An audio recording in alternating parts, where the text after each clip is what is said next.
Hello students, VIP एडुसर में आपका स्वागत है। मेरा नाम शिवेश है और मैं यहाँ पे आपको साइंस पढ़ाता हूँ। मैंने अभी तक आप लोगों को केमिस्ट्री के फर्स्ट चैप्टर के बारे में पढ़ाया है। फर्स्ट चैप्टर में मैंने आपको पढ़ाया है केमिकल इक्वेशंस क्या होते हैं, केमिकल रिएक्शंस क्या होते हैं और केमिकल रिएक्शंस के टाइप्स क्या होते हैं। अब जहां तक आप लोगों ने इन सब चीजों के बारे में पढ़ लिया है और अगर आपने मेरे पिछले वीडियोस देखे होंगे तो आप लोगों को ये सारा कुछ होपफुली समझ में आ गया होगा। अब मैं ये होप करता हूं कि आपको ये सब समझ में आ गया होगा। अगर आपको कोई इनमें प्रॉब्लम है तो आप हमसे ये पूछ सकते हैं। यूट्यूब में नीचे हमारा कमेंट सेक्शन में आप डाउट अपना क्लियर करवा सकते हैं या हमारे व्हाट्सएप ग्रुप पे आप ज्वाइन हो सकते हैं और अपने वहां पे जितने भी डाउट्स है वो क्लियर करा सकते हैं। व्हाट्सएप ग्रुप का जो लिंक है वो हमारे डिस्क्रिप्शन में दिया हुआ रहेगा।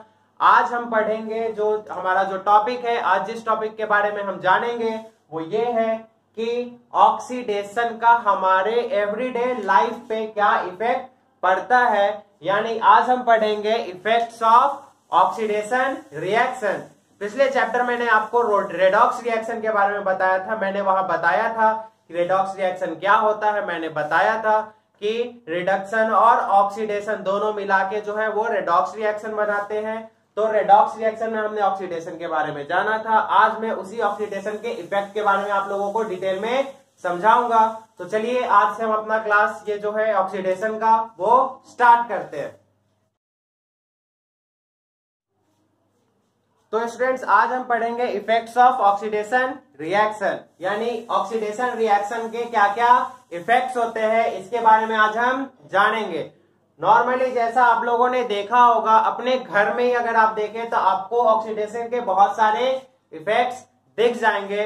जैसे अगर कोई सामान, कोई ऑब्जेक्ट अगर लोहे का बना हो, यानी कोई अगर आयरन का ऑब्जेक्ट होता है तो जब वो नया हम लेते हैं तो वो बहुत ही ज्यादा शाइनी होता है। जब हम कोई भी ऑब्जेक्ट नया लेते हैं आयरन का अगर या फिर किसी भी मेटल का तो वो बहुत ज्यादा शाइनी होता है। लेकिन समय के साथ साथ उसका शाइनीनेस जो होता है, उसका जो चमक होता है वो धीरे धीरे गायब होते चला जाता है। ये इसलिए होता है क्योंकि उसके जो सरफेस पे वो जो मेटल होता है वो ऑक्सीजन के साथ रिएक्ट करता है, यानी उसमें ऑक्सीजन ऐड होता है। इसका मतलब है उस ऑब्जेक्ट का हो जाता है ऑक्सीडेशन। तो स्टूडेंट्स आज हम जानेंगे ऑक्सीडेशन के दो इफेक्ट्स के बारे में। जो नॉर्मली दो इफेक्ट्स ऑक्सीडेशन के होते हैं वो होते हैं, पहला जो है वो है कोरोजन।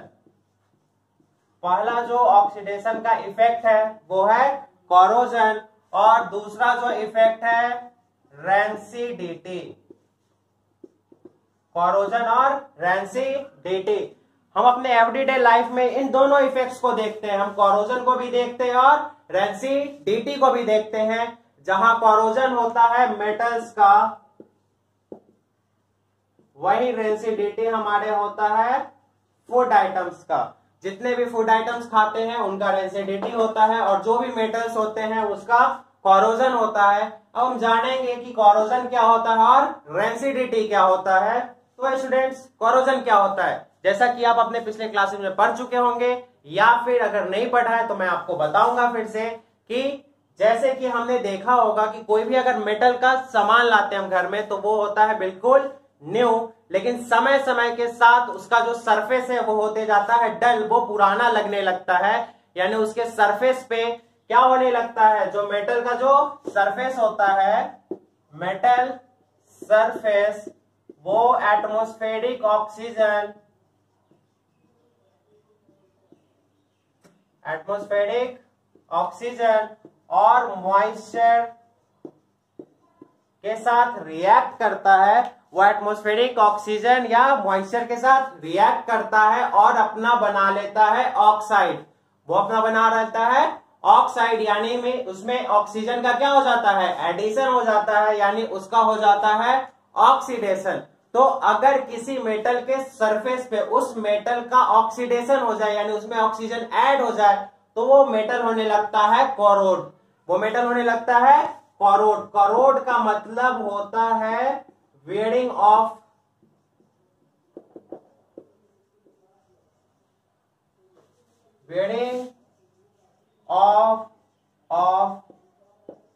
सरफेस। यानी किसी भी सरफेस का वेयरिंग हो जाना, मतलब उसके ऊपर से लेयर बाय लेयर हट जाना कहलाता है हमारा कोरोजन। तो कोरोजन को हम ऐसे डिफाइन कर सकते हैं कि the eating up of the surface, यानी किसी भी सरफेस का ईटिंग अप यानी उसको हटते जाना in the presence of air, moisture या फिर कोई केमिकल। वो हमारा एटमॉस्फेरिक ऑक्सीजन यानी एयर हो सकता है, मॉइस्चर हो सकता है या फिर कोई हमारा केमिकल हो सकता है, जैसे कोई एसिड, जैसे कोई एसिड। तो इन तीनों के प्रेजेंस में अगर किसी मेटल के सरफेस का ग्रेजुअली वो करोड होने लगता है, ईटिंग अप होने लगता है, मेटल का सरफेस धीरे धीरे हटने लगता है, उसी को हम लोग बोलते हैं कोरोजन। उसी को क्या बोलते हैं? कोरोजन बोलते हैं। अब स्टूडेंट्स हम पढ़ेंगे कोरोजन के कुछ एग्जाम्पल के बारे में, यानी कोरोजन के क्या क्या एग्जाम्पल्स होते हैं। तो जो सबसे बेसिक एग्जाम्पल है या जो सबसे कॉमन एग्जाम्पल है कोरोजन का, वो है rusting of iron. Rusting of iron यानी आयरन का जो रस्टिंग होता है, जंग लगना होता है, वो किसका एग्जाम्पल है? कोरोजन का। या फिर हम बोल सकते हैं कि आयरन का जो कोरोजन होता है उसी को हम लोग रस्टिंग बोलते हैं। आयरन के कोरोजन को हम क्या बोलते हैं? रस्टिंग बोलते हैं। या होता ये है कि अगर हमारे पास कोई आयरन का ऑब्जेक्ट है और वो एक्सपोज्ड है एटमॉस्फेयर यानी एयर के साथ और वाटर के साथ, तो वो हो जाएगा कोरोड, यानी उसका क्या बन जाएगा? रस्ट बन जाएगा, उसपे लग जाएगा जंग। अगर कोई भी आयरन का हम ऑब्जेक्ट ले लिए, कोई भी आयरन का अगर कोई ऑब्जेक्ट ले लिए और उसको एटमॉस्फेयर में छोड़ दिए कुछ समय के लिए, तो वो एटमॉस्फेयर में जो भी एयर और वाटर प्रेजेंट होगा उसके साथ रिएक्ट करेगा और बना लेगा रस्ट, यानी जंग लग जाएगा। जैसे कि जानते हैं कि आयरन का जो कलर होता है वो होता है ग्रे कलर का, और रस्ट जो होता है वो होता है रेडिश ब्राउन कलर का। रस्ट जो होता है वो रेडिश ब्राउन कलर का होता है, यानी जंग का जो कलर हो जाता है वो हो जाता है रेडिश ब्राउन। मतलब आयरन में ऑक्सीजन ऐड होके क्या बना रहा है? रस्ट बना रहा है। तो हम जानेंगे कि ये रस्ट होता क्या है और इसमें कौन सा केमिकल प्रोसेस या कौन सा केमिकल रिएक्शन इवॉल्व है। तो जैसे कि अगर हम एक एग्जांपल के साथ देखें या फिर अगर इसके रिएक्शंस को देखें, तो आयरन का केमिकल फॉर्मूला होता है Fa, और आयरन जो है वो ऑक्सीजन के साथ रिएक्ट करता है वाटर के प्रेजेंस में। वाटर के प्रेजेंस में तो वो बनाता है Fe2O3 into XH2O, यानी वो बनाता हमारा फेरिक ऑक्साइड। फेरिक ऑक्साइड, और ये फेरिक ऑक्साइड होता है हाइड्रेटेड। हाइड्रेटेड का मतलब है इसमें वाटर का मॉलिक्यूल क्या होता है? अटैच्ड होता है। ये हमारा आयरन है, ये एटमॉस्फेरिक ऑक्सीजन और वाटर यानी मॉइस्चर के साथ ये रिएक्ट किया है, बनाया है फेरिक ऑक्साइड। और कैसा फेरिक ऑक्साइड है? हाइड्रेटेड फेरिक ऑक्साइड है। तो ये जो हमारा हाइड्रेटेड फेरिक ऑक्साइड है वही हमारा रस्ट कहलाता है। यही हमारा जंग है जो आयरन के सरफेस पे लग जाता है। अब यहां पर अगर हम इसको बैलेंस करें, तो मैंने आपको सिखाया था कि जो सबसे बड़ा मॉलिक्यूल है हम बैलेंसिंग वहीं से स्टार्ट करते हैं। तो देखेंगे यहाँ पे, और दूसरा चीज मैंने बताया था कि जितने हमारे पास अगर ऑक्सीजन है, जितने हमारे पास ऑक्सीजन है, सबसे पहले उनको हम बैलेंस करेंगे।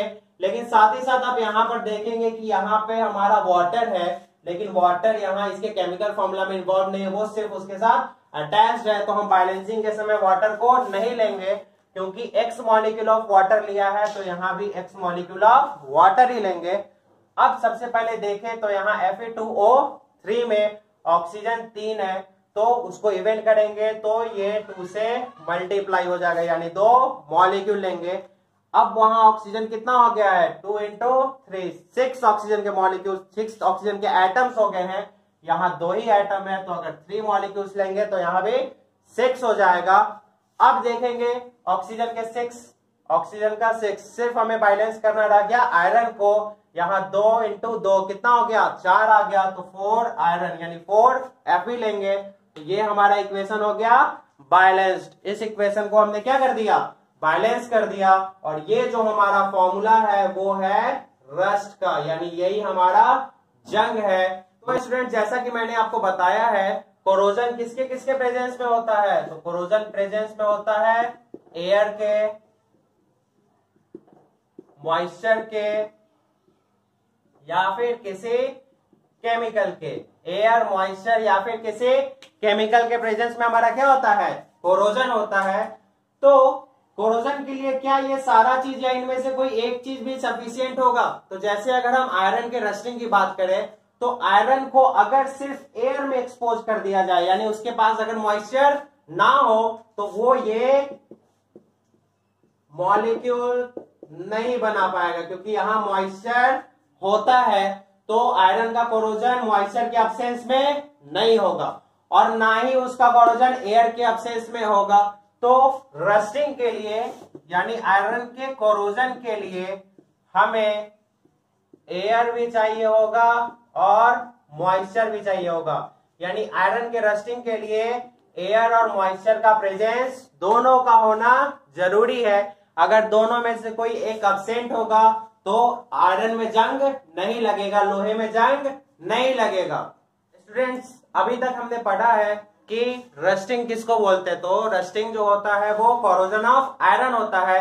अब हम जानेंगे कि आयरन का जो रस्टिंग हुआ है, आयरन का जो कोरोजन हुआ है, उसको कैसे रोकेंगे, यानी उसको कैसे क्या करेंगे, बनने से, कोरोजन बनने से, आयरन में जंग लगने से किस प्रोसीजर को फॉलो करेंगे या किस मेथड को फॉलो करेंगे, तो किसी भी आयरन के आर्टिकल में हमारा जंग नहीं लगेगा।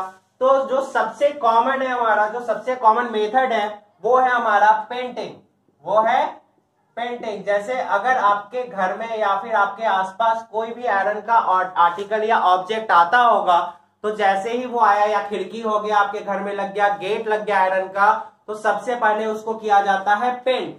उसको पेंट करने से ये होता है कि हम उसका जो कांटेक्ट है वो एयर से और मॉइस्चर से अलग कर देते हैं। यानी एयर और मॉइस्चर जो होता है वो आयरन से कांटेक्ट नहीं कर पाएगा, आयरन को फर्दर कोरोड नहीं कर पाएगा। दूसरा जो मेथड है वो भी कांटेक्ट को ही तोड़ने का काम करता है, ग्रीजिंग या फिर ऑयलिंग। ग्रीजिंग या फिर ऑयलिंग, जैसे आप मशीनरीज में देखिएगा तो वहां पे हम लोगों के साइकिल का अगर मशीनरीज देख ले या बाइक का देख ले, तो हमारा जो चेन होता है, जो साइकिल के व्हील को या बाइक के व्हील को जो घुमाता है, उसके ऊपर हम लोग कंटिन्यूअसली ग्रीस या फिर ऑयल डालते रहते हैं, जो एक तो उसके स्मूथ मूवमेंट में हेल्प करता है, साथ ही साथ वो हेल्प करता है उसको कोरोड होने से बचाने में, यानी रस्ट उसको नहीं होने देता, उसका एटमॉस्फेयर से वो कांटेक्ट हटा देता है, उसको एटमॉस्फेरिक ऑक्सीजन या फिर मॉइस्चर के कांटेक्ट में नहीं आने देता है। किसको, किसी भी आयरन के बने ऑब्जेक्ट को। जो थर्ड हमारा प्रोसेस है वो है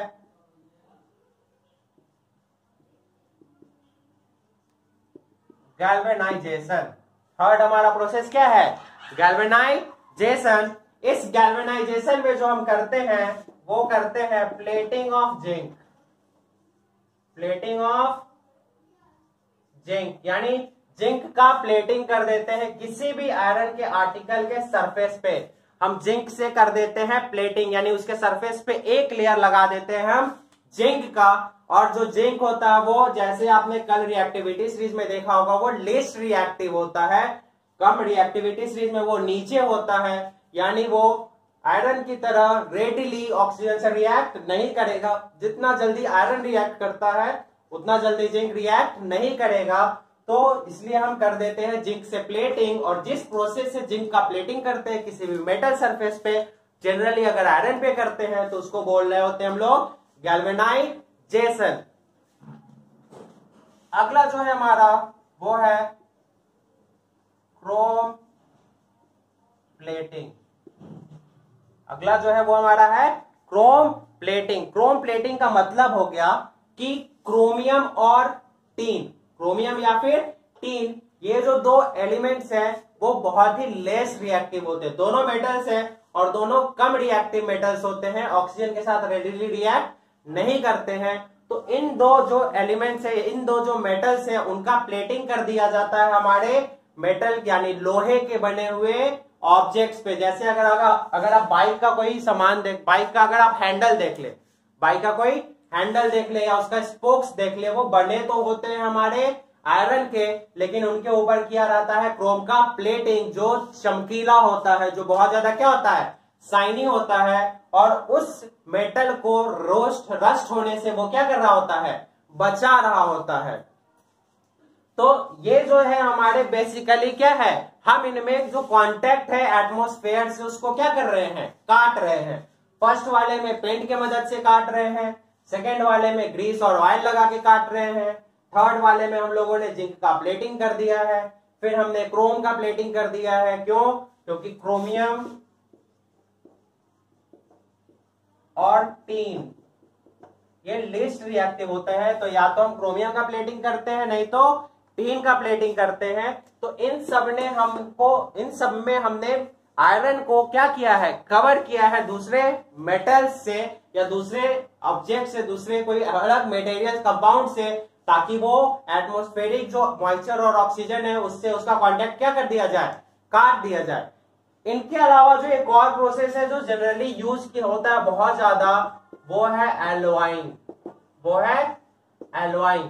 एल्वाइंग वो प्रोसेस है जहां पे हम दो या दो से ज्यादा मेटल्स को कंबाइन करते हैं, जिससे उसका ड्यूरेबिलिटी बढ़ जाता है, यानी उसको कोरोजन को रोकने का जो क्षमता है वो बढ़ जाता है। तो आयरन को भी अदर मेटल्स के साथ मिला के हम उसके रस्टिंग को स्लो डाउन कर देते हैं, यानी उसके रस्टिंग को खत्म भी कर सकते हैं। जैसे कि आयरन में कुछ कंपाउंड्स मिला के बनाया जाता है स्टेनलेस स्टील। जो स्टेनलेस स्टील होता है वो जंग उसमें नहीं लगता है। अब इन सब के बारे में डिटेल्स में मैं आगे के वीडियोस में बताऊंगा, जब मैं मेटल्स और नॉन मेटल्स पढ़ाऊंगा तो वहां इनके बारे में और डिटेल्स में जानना है। अभी सिर्फ आपको इतना जानना है कि जो मेटल्स जो होते हैं, यानी जो आयरन होता है, उसके रस्टिंग को रोकने के लिए हम इन प्रोसेसेस का यूज करते हैं। मैंने सबके बारे में आपको ब्रीफली बता दिया है कि किस प्रोसेस में क्या होता है। आने वाले वीडियोस में मैं आपको इनके बारे में डिटेल में समझाऊंगा। तो स्टूडेंट्स, अगला जो एग्जांपल है हमारा कोरोजन का, वो है corrosion of copper. Corrosion of copper. आप सबके घर में कॉपर का कोई ना कोई यूटेंसिल्स होगा ही, कॉपर का कोई ना कोई बर्तन होगा ही। अगर आप उस बर्तन को पानी में भिगा दे, या अगर उस बर्तन का यूज आपके घर में ज्यादा हो रहा है और अगर हम उसको साफ नहीं करेंगे, तो देखेंगे उस कॉपर के बर्तन पे,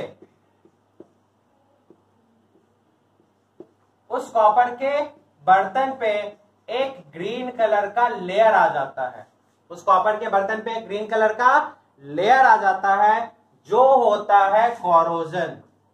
जो क्या होता है, कोरोजन। यानी उसका जो सरफेस है, उसके सरफेस पे जो कॉपर के मॉलिक्यूल्स है, एटम्स है, उन्होंने रिएक्ट कर लिया है एटमॉस्फेरिक ऑक्सीजन या फिर अदर मटेरियल्स के साथ, और उन्होंने बना लिया है एक नया कंपाउंड।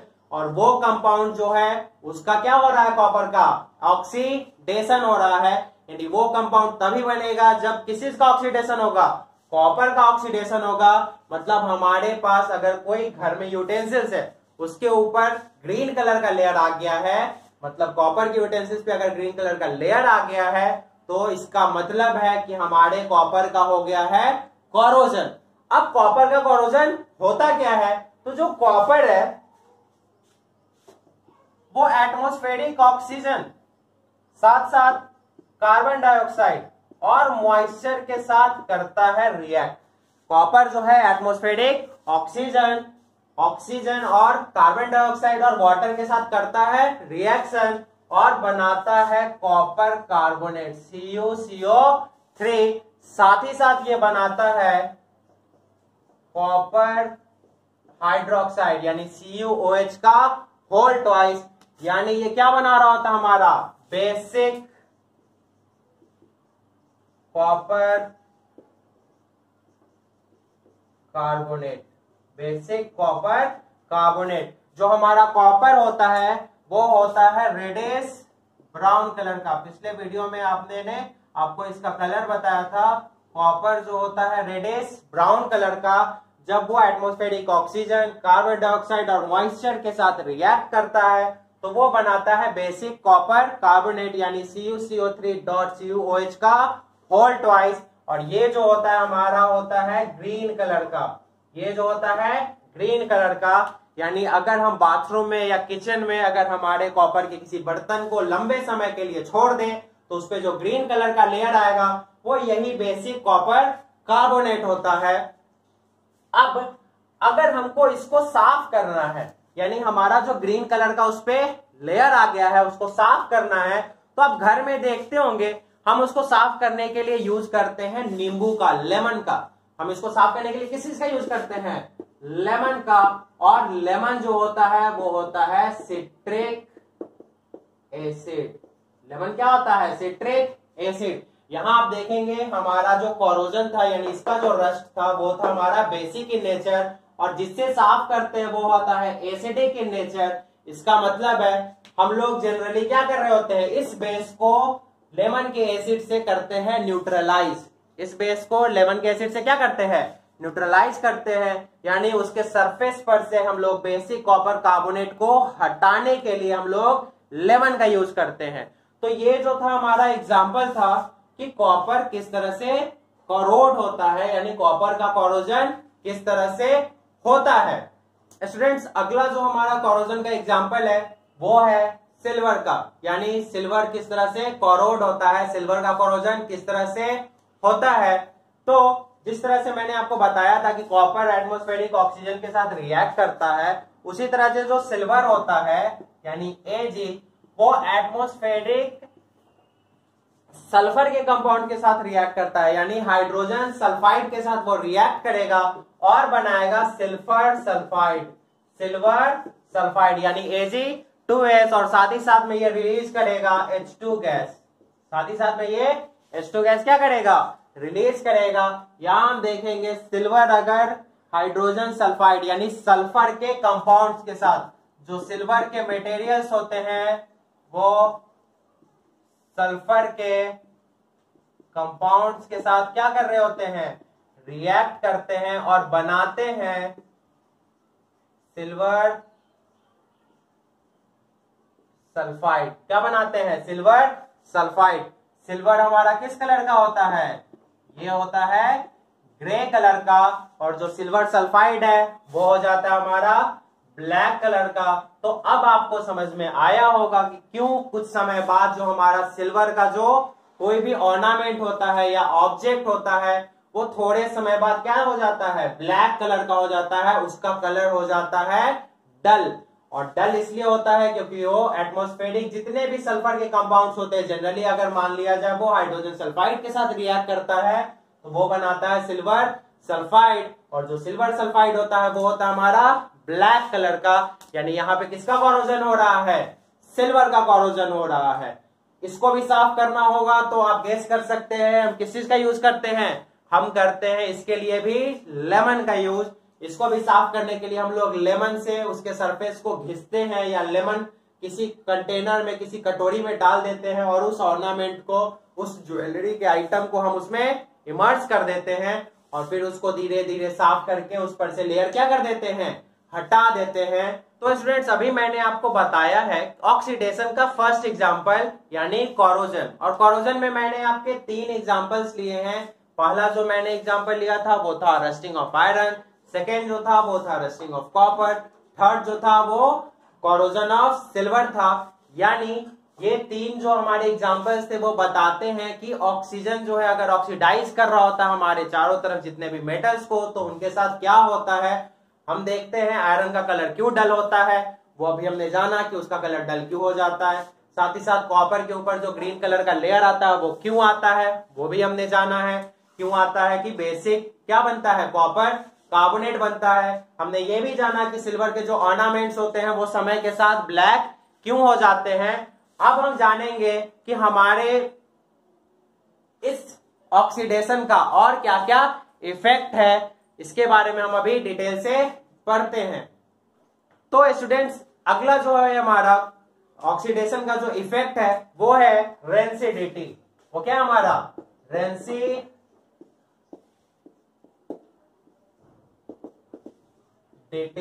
रेंसिडिटी होता क्या है?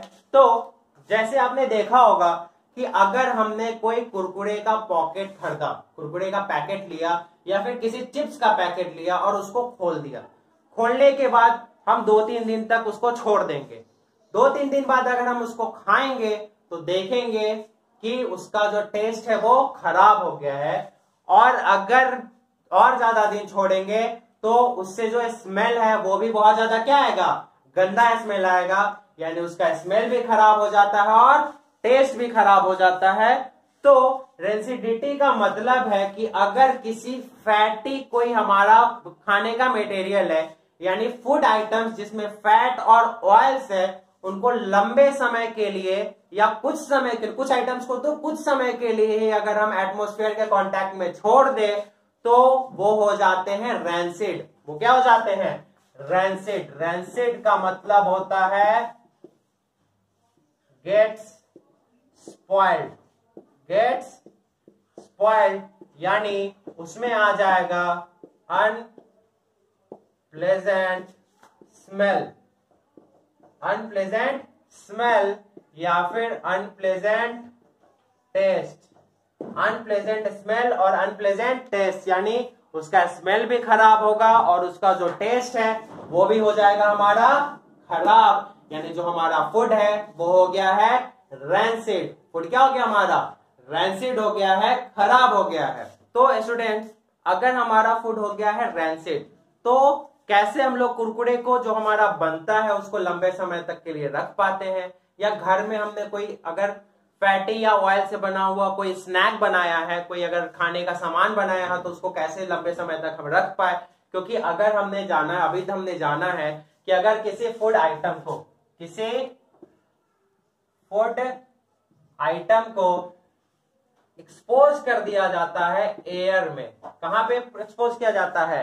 एयर में, तो वो हो जाता है रैंसिड। वो क्या हो जाता है? रैंसिड, यानी फूड हो जाता है हमारा खराब। तो ऐसा कोई प्रोसेस होगा जिससे हम अपने फूड आइटम को लंबे समय के लिए, फॉर अ लॉन्ग टाइम, कर सके इसको यूज, यानी किसी भी खाने को लंबे समय तक के लिए हम यूज कर पाए, उसके लिए कोई ना कोई तो ऐसा वे होगा, कोई ना कोई तो ऐसा तरीका होगा जिससे हम इस रेंसिडिटी को होने से क्या कर दे?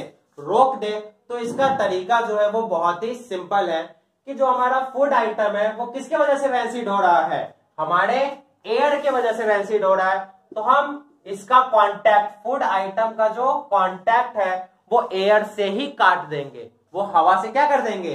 काट देंगे। यानी जिस खाने के आइटम को हमको स्टोर करना है लंबे समय तक के लिए, या उसको हम बहुत दिन बाद खाने वाले हैं, तो उस फूड आइटम का हम कांटेक्ट इस एयर से, और एयर के किस कंपोनेंट से सबसे इंपॉर्टेंट हमको काटना है?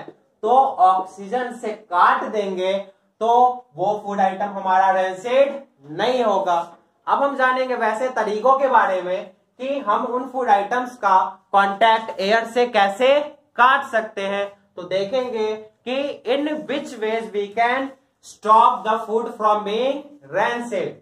तो स्टूडेंट्स, अब हम जानेंगे उन तरीकों के बारे में जिन तरीकों से हम रैंसिडिटी को क्या कर सकते हैं? रोक सकते हैं। किसी भी फूड को रैंसिड होने से हम बचा सकते हैं। तो जो पहला तरीका है वो है स्टोर इन रेफ्रिजरेटर, यानी किसी भी फूड आइटम को अगर हम रेफ्रिजरेटर में क्या कर दे? स्टोर कर दे, तो अगर टेम्परेचर कम हो जाएगा, यानी फूड के आइटम का टेम्परेचर कम हो जाएगा, तो उस पे जो ऑक्सीजन का इफेक्ट है वो हो जाएगा हमारा धीमा, यानी ऑक्सीजन का इफेक्ट वैसे फूड आइटम्स पे धीमा हो जाएगा, स्लो डाउन हो जाएगा, जिसके टेम्परेचर को हम लोग कम कर देते हैं। यानी टेम्परेचर कम करने के लिए हम लोगों को क्या चीज में स्टोर करना पड़ेगा? उनको रेफ्रिजरेटर में स्टोर करना पड़ेगा। दूसरा जो हमारा वे है वो है स्टोर अवे फ्रॉम सनलाइट, यानी सनलाइट से उनको दूर स्टोर करेंगे।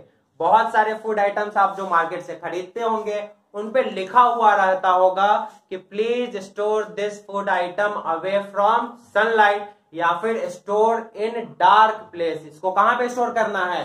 डार्क प्लेस पे स्टोर करना है। वो इसलिए कि जो सनलाइट है वो ऑक्सीडेशन के प्रोसेस को बढ़ा देता है, रेजिडिटी के प्रोसेस को बढ़ा देता है। तो अगर हम उसको सनलाइट से दूर यानी डार्क प्लेस पे स्टोर करेंगे तो वो उस पे ऑक्सीजन के इफेक्ट को स्लो डाउन कर देगा, कम कर देगा, और हमारा फूड जो है लंबे समय तक के लिए स्टोर रहेगा, हम उसको लंबे समय तक के लिए यूज कर पाएंगे।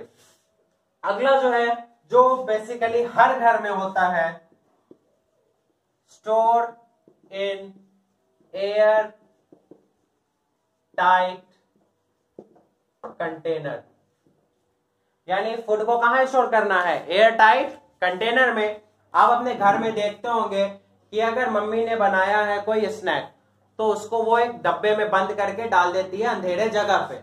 हमें लगता है इसलिए डाला गया है कि हमारी पहुंच से दूर रहे और वो क्या रहे, बचा रहे, हम उसे जल्दी नहीं खत्म कर दे। लेकिन उसके पीछे एक साइंटिफिक कारण भी है कि अगर हम उसको एयर टाइट कंटेनर में उसको स्टोर कर देंगे तो वो खराब नहीं होगा। तो एयर टाइट कंटेनर में पैक करने से होता क्या है कि ऑक्सीजन, एटमॉस्फेरिक जो भी ऑक्सीजन है उससे उसका कांटेक्ट हट जाता है। उसके अंदर के जो कंटेनर के अंदर जो ऑक्सीजन होंगे बस वही कांटेक्ट में होंगे। उसके लिए हम कोशिश करते हैं कि उन ऑक्सीजन को क्या कर दिया जाए, निकाल दिया जाए। अगला जो हमारा स्टेप है वो है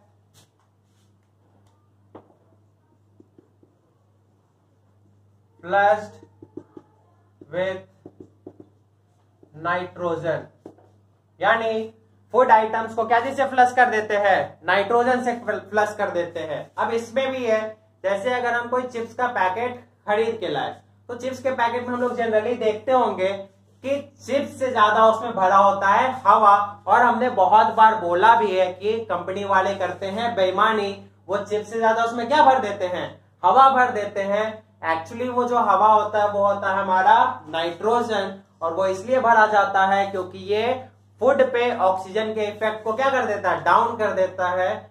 जैसे कि अगर हम फूड को जब पैक कर रहे होते हैं, कहां पे? फैक्ट्रीज में। फूड के जो भी यहाँ पे फैक्ट्री में जिसमें फूड बन रहा होगा, तो जिस पैकेट में उसको डालते हैं उस पैकेट से सबसे पहले हम निकाल लेते हैं एयर और उसमें डाल देते हैं nitrogen.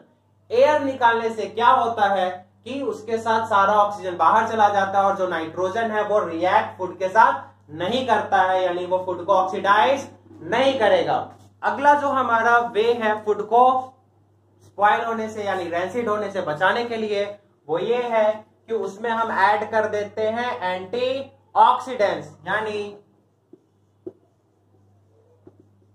Addition of anti oxidants, यानी उसमें क्या ऐड कर देते हैं हम? एंटी ऑक्सीडेंट्स ऐड कर देते हैं। वैसे कंपाउंड्स ऐड कर देते हैं जो उसको ऑक्सीडाइज नहीं होने देता है। और ये जो एंटी ऑक्सीडेंट्स है वो होते हैं एक्चुअली में रिड्यूसिंग एजेंट्स, और जैसा कि आप लोगों ने पढ़ा है पिछले वीडियो में मैंने बताया है कि रिड्यूसिंग एजेंट्स वैसे कंपाउंड्स होते हैं जो किसी भी एटम या कंपाउंड में से ऑक्सीजन को क्या करने का काम करते हैं? रिमूव करने का काम करते हैं। तो एंटीऑक्सीडेंट्स मिलाया जाता है कि अगर फूड पार्टिकल्स में ऑक्सीजन हो तो उसको क्या कर दिया जाए? रिमूव कर दिया जाए, उसको हटा दिया जाए। अब कुछ बेसिक एंटीऑक्सीडेंट्स होते हैं जिनके बारे में, जिनका नाम मैं आपको यहाँ पे लिख के बता दूंगा कि वो एंटीऑक्सीडेंट्स क्या होते हैं। वैसे तो आपके एग्जाम्स में उनका नाम नहीं पूछेगा, लेकिन अगर फिर भी पूछ दिया तो कुछ है जिनका नाम मैं यहाँ पे आपको लिख के बता दे रहा हूं। तो स्टूडेंट्स, ये रहे हमारे कुछ एग्जांपल्स एंटीऑक्सीडेंट्स के, यानी वैसे मटेरियल्स के, वैसे कंपाउंड्स के जो ऑक्सीडेशन का, फूड का जो ऑक्सीडेशन का जो रेट है उसको क्या कर देता है? स्लो डाउन कर देता है, उसको घटा देता है, ताकि हमारा फूड जो है वो लंबे समय तक चल सके, वो ऑक्सीडाइज ना हो। तो जो हमारा पहला एंटीऑक्सीडेंट है वो है BHA, यानी ब्यूटाइलेटेड हाइड्रोक्सी एनिसोल। जो हमारा दूसरा है वो है BHT, यानी ब्यूटाइलेटेड हाइड्रोक्सी टोल्यूइन, और थर्ड है हमारा PG यानी प्रोपाइल गैलेट, और फोर्थ एंड लास्ट है हमारा PGHQ यानी टर्ट ब्यूटाइल हाइड्रोक्सी क्विनोन। ये कुछ एग्जांपल्स है एंटीऑक्सीडेंट्स के, इनका नाम आप जान लीजिएगा, इनके नाम्स को आप, इनके जो नेम्स है उनको आप लिख लीजिएगा अपने कॉपी में या नोट्स जहां बना रहे होंगे उसमें नोट डाउन कर लीजिएगा कि अगर जरूरत पड़े तो आप इनका यूज कर सकते हैं। अब ये तो हो गए एंटीऑक्सीडेंट्स का यूज हमारे फूड को प्रिजर्व करने के लिए। वो एंटीऑक्सीडेंट्स या वैसा मटेरियल जो हम अपने घर में जनरली यूज करते हैं फूड को प्रिजर्व करने के लिए, जनरली अगर हमारे घर में पिकल अचार बन रहा हो तो उसमें हम डालते हैं विनेगर। जो विनेगर होता है वो ऑक्सीडाइज होने से हमारे जो पिकल्स होते हैं उसको क्या करता है, बचाता है, और उसको हम लंबे समय तक के लिए यूज कर पाते हैं। तो ये हो गया हमारे इस चैप्टर का आज एंडिंग। आज ये हमारा क्लास पूरी तरह से खत्म हो गया है।